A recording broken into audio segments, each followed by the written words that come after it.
मेरी ज़िंदगी ने मुझे बहुत कुछ सिखा दिया। अब लोगों को सफाइयाँ देनी छोड़ दी हैं, लोगों से वजाहतें लेनी छोड़ दी हैं।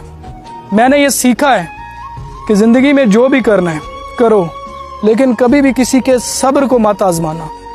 जो किसी का सब्र आजमाते हैं उन्हें मैंने हमेशा पछताते देखा है। लोगों की कड़वी बातों पर ध्यान ना दो। अगर लोगों की बातों को ज़्यादा सोचते रहोगे तो ज़िंदगी बेसुकून हो जाएगी। बस खामोशी से मेहनत करते जाओ, मेहनत करते जाओ। इतनी खामोशी से मेहनत करो कि तुम्हारी कामयाबी शोर मचा दे।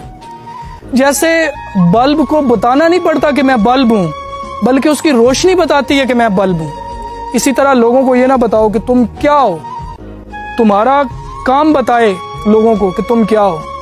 कभी ना कहो कि दिन अपने खराब हैं, समझ लो कि हम कांटों से घिरे गुलाब हैं।